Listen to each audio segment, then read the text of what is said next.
Good morning everybody, welcome back. We've had a little break, I caught up on a fair few things.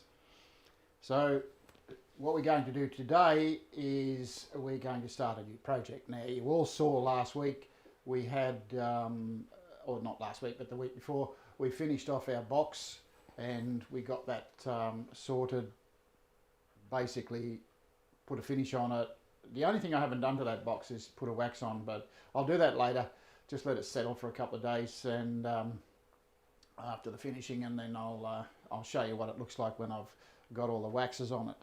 But what I'd like to do today is I'd like to start with a couple of, I'm getting quite a lot of questions about what's in packages, and one of the main things that, or one of the main questions that I get often is why aren't clamp holders included in the package? Now, clamp holders are an addition that you can add to a package if you buy a jig. Now, the idea of the clamp holders is to hold a Bessie clamp. They're designed basically to hold the Bessie clamp. And this is what they look like. So this is our basic Bessie clamp. As you can see, the shaft on it is quite thin, and this is what our clamps look like. There's a black one and a red one that's included in our packages.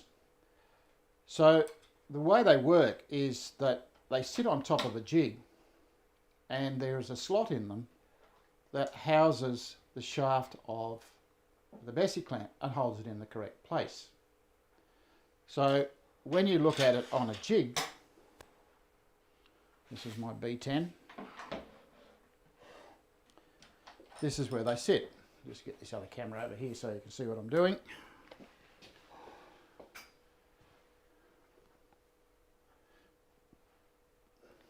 And we go to there. So this is what it looks like. They sit underneath the, sit on the top of the stop, the washer there. So basically when you look at it, it's got a little bar across the back that sits on that edge of the stop. It sits on like so. The little washer that's normally on the jig comes with it. Sit that on there and then you screw it into place.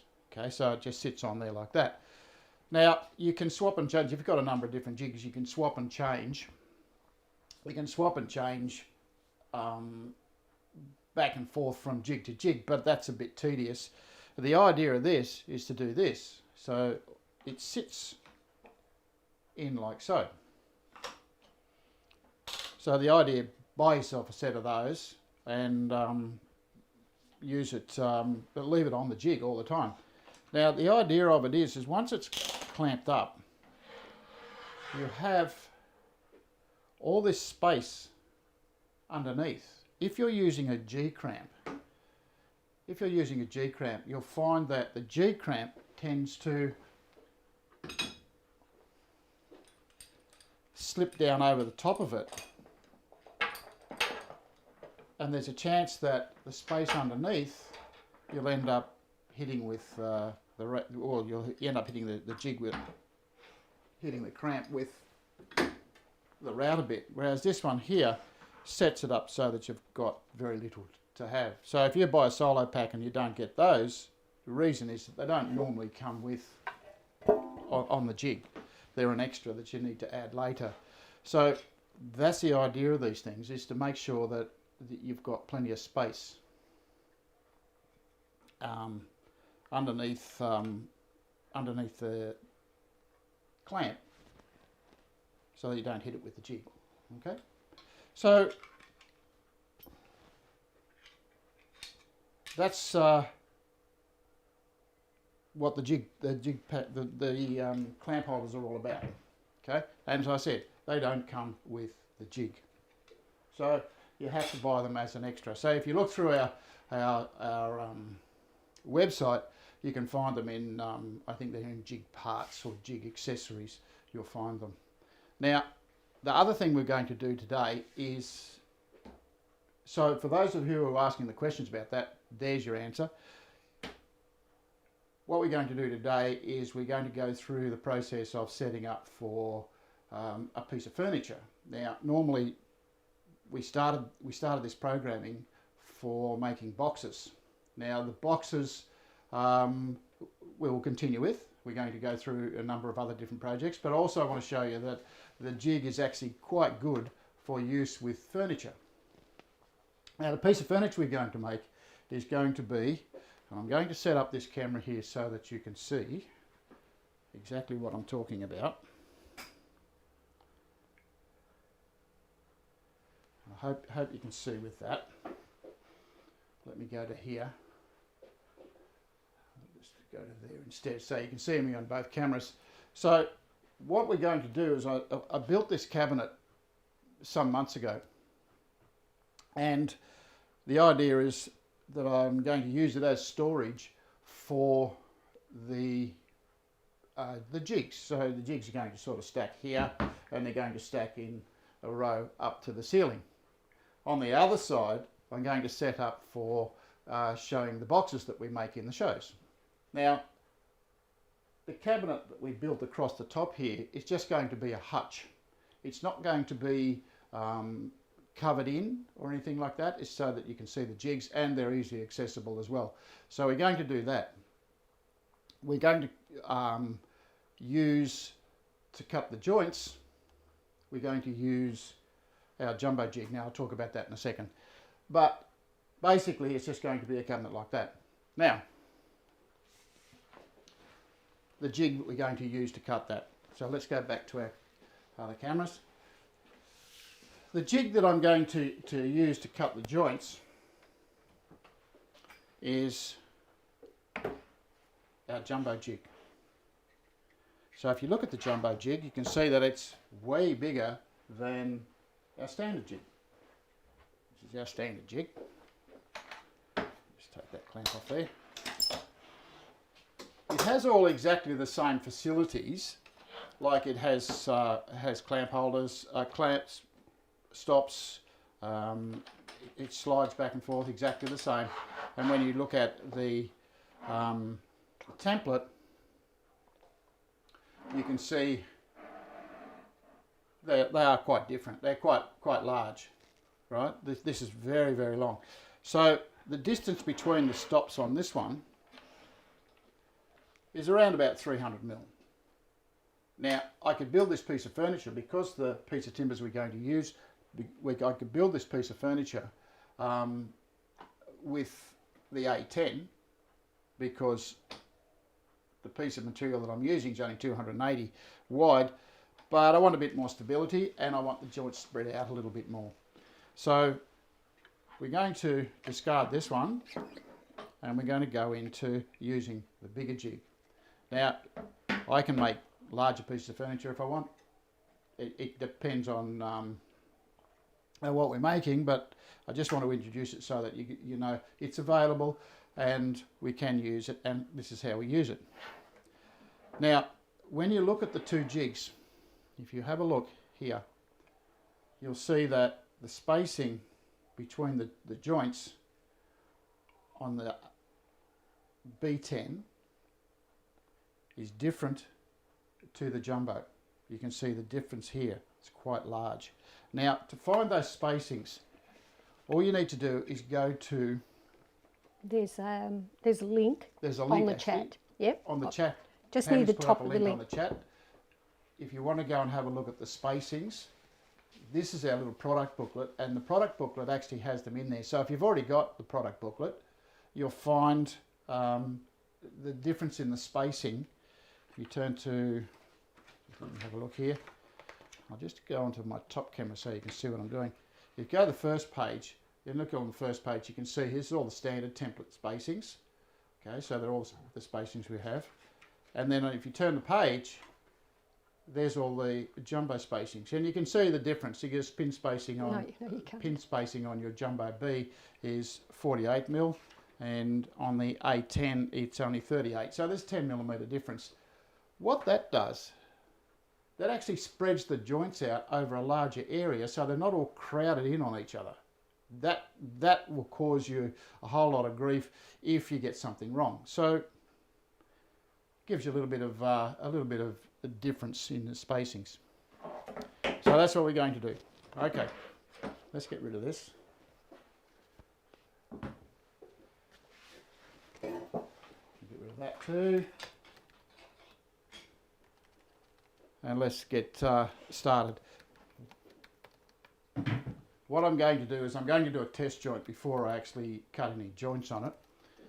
So what I want to do is I want to show you how I've come to the plan and the design for that cabinet. So the first thing I did was I drew myself up a quick sketch.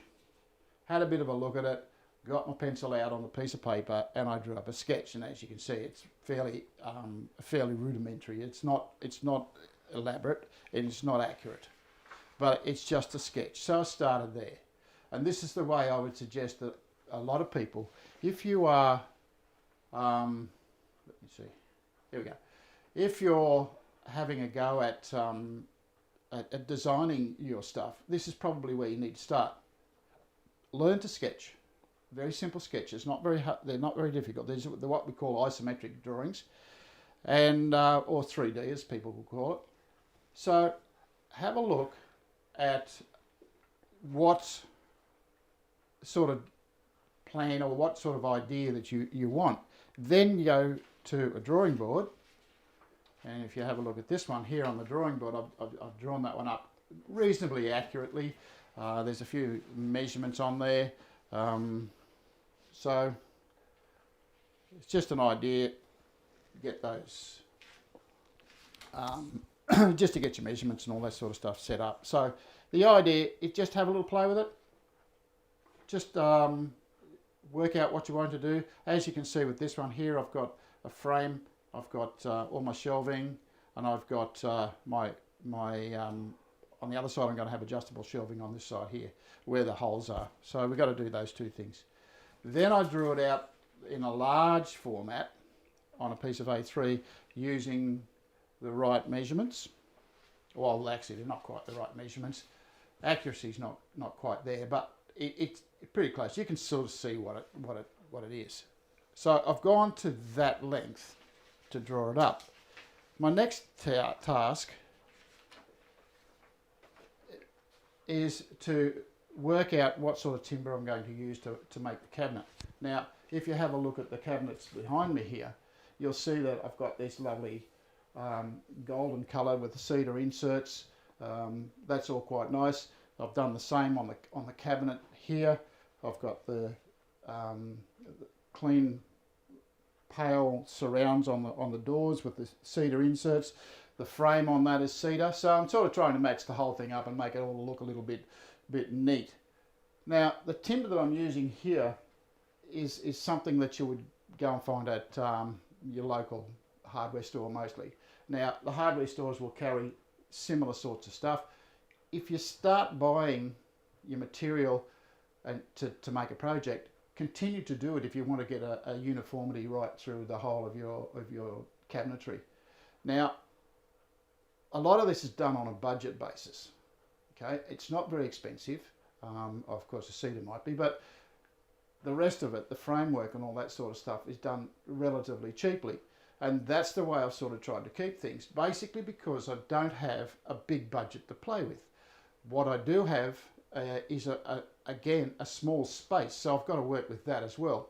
So if you're working with a small space, with a small budget, these are some of the things that you can do to actually get a good result and end up with some nice looking furniture around you, and cabinets to hold your gear. So have a little think about that, because what we're going to do, I don't have access to a table saw, basically because I don't have the room to put it here. I don't have a radial arm saw, basically because I don't have the space to put it in. I've got this little small area that I've got to work with. So I have to minimise and bring my skill level down to a level that will give me a really good job, but keep the budget to a very, very low level. Okay, so have a little think about that.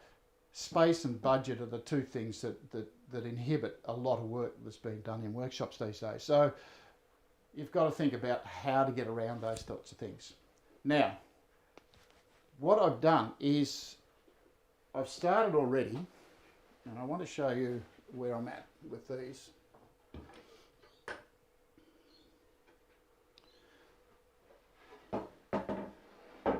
The timber is it's from the Big Green Store, and it's laminated Hevia. Now, they have at the Big Green Store, they have a whole range of different timbers, and to suit the style or the colours that you like or the way you want to mix and match your timbers. They have lots of that sort of stuff around, so go and have a look. It's not really expensive. It can be if you buy the really fancy stuff. I could have edge glued a whole heap of timber together and got plain panels, but this was simpler and easier, and it just shows that you can go along to a store and buy reasonable sort of timber. Now, it's solid timber. It's not laminated. It's not chipboard or anything, or MDF. It's solid timber.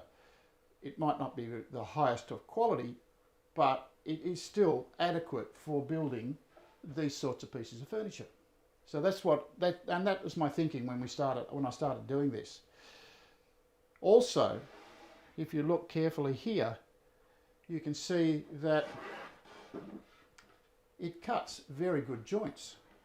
Being solid timber, it works really well with our jig. So it's always a good idea to have a look around, have a little think about it, and of course my budget's not that big, but we've got this. Now, what I've done is I've cut, that's my one end panel, and I've had to cut these dovetails because my ceiling is not very high. My ceiling's not very high, and when I've got the timber sitting on the jig, it hits the ceiling. So I have to take it to another room or another place to actually cut it for the joints. So these panels here, this one here is the center panel. Let me go back to my drawing here for a sec.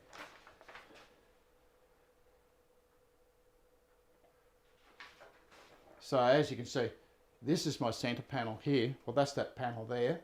And as you can see, I've got the shelving set in there. What I've done is I've cut rebates, dovetail rebates, all the way along the piece of timber. Now, because I've got two pieces that have to line up, I cut all of my trenches in one piece of timber, and then I cut the timber down to the size that I needed. Okay, so that is that piece.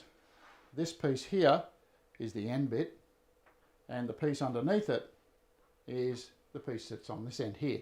What I'm going to do for you is I'm going to cut the two top and bottom panels. We've got to cut a dovetail rebate across the two panels there, and the reason I'm using dovetails is because I want to showcase some of the dovetails. We're all about dovetail joints. If you read the sign, it says Gifkins Dovetail. So what I'd like to do is just sort of highlight them in all the furniture we're making. If you look at some stage I'll show you, in all of the paneling around here, all the framework for all of these pieces here, they're all dovetailed together, which means no nails, no screws, a little bit of glue, and I've got a solid, clean joint that will stay together for however long.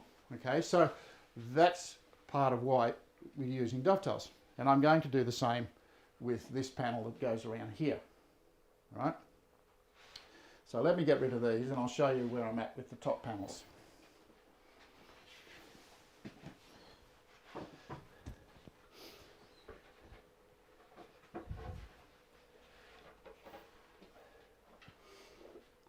So what I've got here is, this is the board as it comes from the hardware store. I've got the end of it cut off. I've cut it down to the length that I need, which is 1 metre. And I've drawn across here, you can see down through here, you can see where I've drawn the line. That's where I want to cut my trench. Okay, and you'll see I've got a couple of other little marks, one there and one there. And they are for the jig that I'm going to use to cut the rebate. Now I don't have fancy equipment to cut this. Right? If you have a look at Fix It Fingers site, he'll show you he has a really nice way of setting up a router jig for cutting rebates. Right? My way is similar. Again, my budget is less than his, so I've done it fairly easily, fairly cheaply. So all I've done is I've got myself a couple of pieces of railing, okay, and you'll often see on Dave Stanton's show he has this type of railing for setting up for cutting with his track saw. And this is pretty much similar sort of stuff. And again, from the Big Green Store, you can buy quite a lot of that sort of stuff, or Carbatech. Carbatech actually carry this stuff, so it's quite good to use. And all I've done is I've added a couple of stops on the end. Now, the important thing when you're making this stop is to make sure that you have a perfectly square here, and it fits into your jig. Okay, so it fits around your piece of material. So what I have here is this piece of material is going to be cut from there to there and from there to there. So what I want to do is I want to run a rebate straight across there, or a dovetail rebate straight across there. So to do that, it's just a matter of putting this into place like so, and making sure it fits on my markings. Just shift back here a little bit.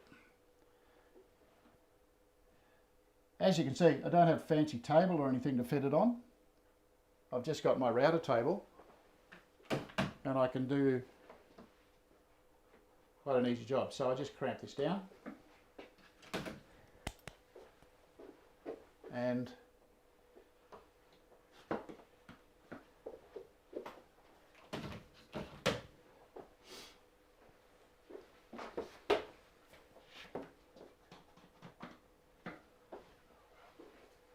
so as long as everything's clamped down nice and tightly. Okay, so this will still move, so I can adjust it if I need to, just making sure I'm set up on my markings. Now the width between here and here is the width of the router that I'm going to use to cut. Again, a couple of clamps, just make sure nothing moves.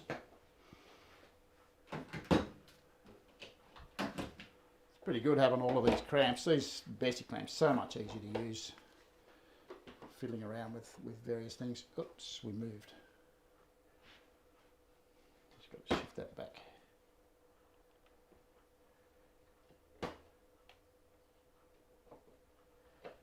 It moved off the line. The important thing to remember is that we're going to cut square across our piece of timber. So all I'm going to do is I'm going to set my router up here, and I'm just going to move straight across there. Now, in days gone by, there was this big program when I was first starting out about Makitas. Give me my Makita back, Mac, I think was the term that people were using. And so I went along and went to the hardware store, and I bought a whole lot of Makita bits and pieces. And I've still got a couple of bits left over. I've sort of learnt my lesson a little bit since then, but I've now still got the odd piece of equipment, and they're quite good. They still work. They still do the job. I haven't had to go and buy a whole lot of expensive routers to do, you know, simple tasks like this. Okay, so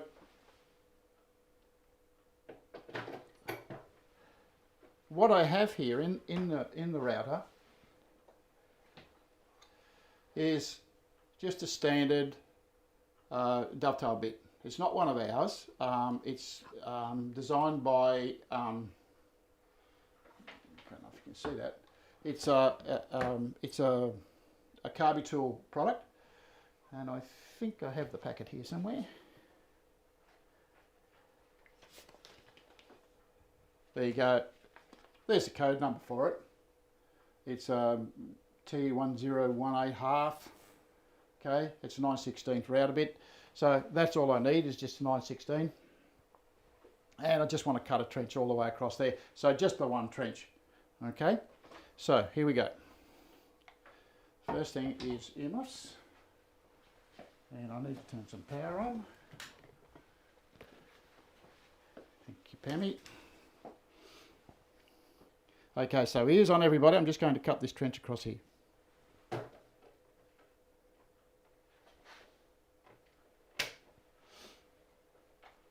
It'll be a little dusty, so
as you can see, quite a simple little task, and I've got quite a nice little job. So all I've done is just cut myself a rebate across there. Just shift off this.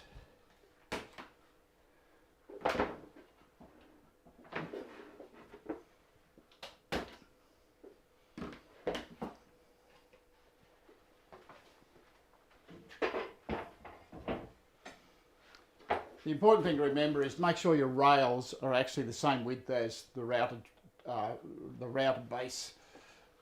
You'll find on some of these tools the routed base is actually wider than others. If you're using a smaller router, it'll probably be a little bit smaller. If you're using a different brand, you might find that you've got a bigger base on it. So be very careful how you set that up.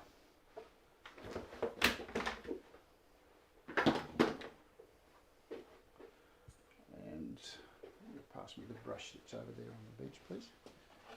Just going to brush some sawdust out of here.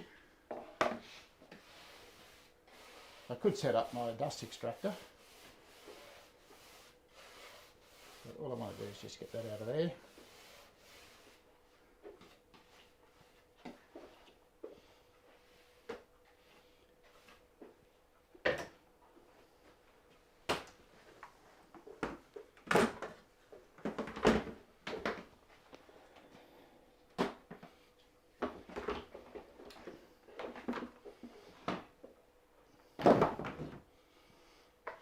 Okay, so there you can see now have my rebate straight across there. So all I need to do now is cut this down to size.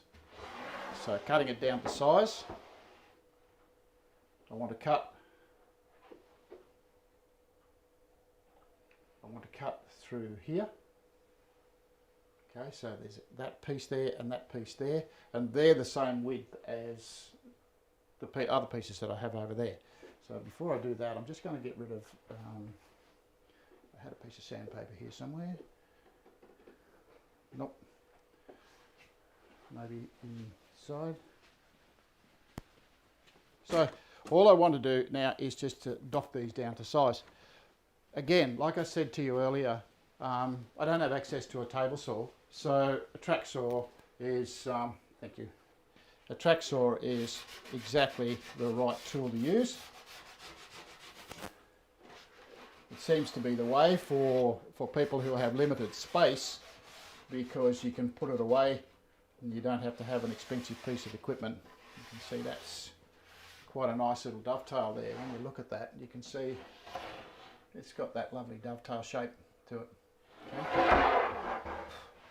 So now it's just a matter of setting up my track. Just want to make sure that I'm not cutting into my table.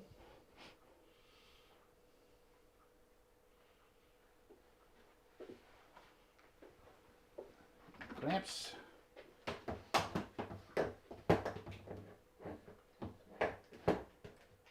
I'd love to have the luxury of having a really big workshop, but you can't always have what you want, so you just have to make do. Okay, so that's going to sit there like that, and all I'm going to do is cut through here with my track saw. So setting up the track saw, I have my lines already marked out and the width that I want.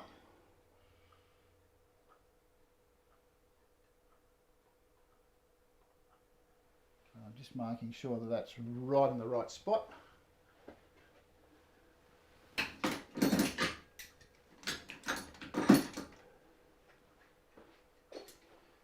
We'll see how far we get with this, because I know we're not going to get a great deal of stuff done, but we'll get a fair bit done. I'd like to try and make this build a little shorter than some of our box builds, and that way, so there's my track saw set up.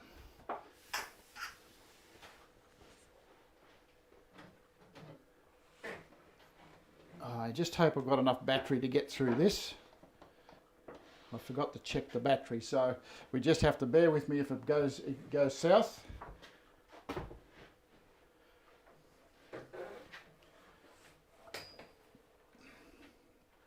Just make sure I've got enough cable to get me through. Get me up.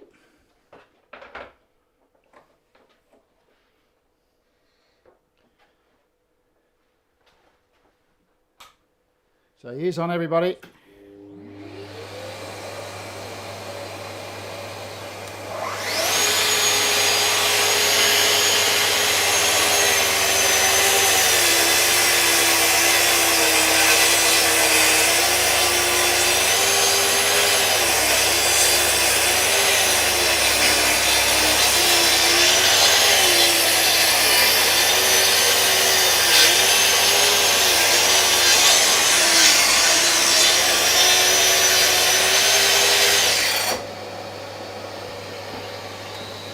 Yep, I know. Whoa. That wasn't supposed to happen.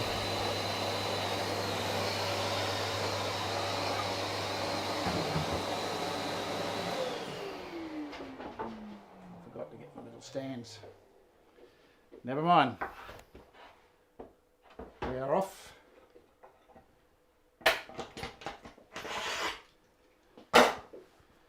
Would you say I've done that back to front? I would. Generally it should be the other way around. But the point is, we now have our piece of timber anyway, so that'll work. As you can see, it's the same width as these pieces. And all I need to do now is cut off the next bit. So this time I'll do it the right way around. I didn't expect to get this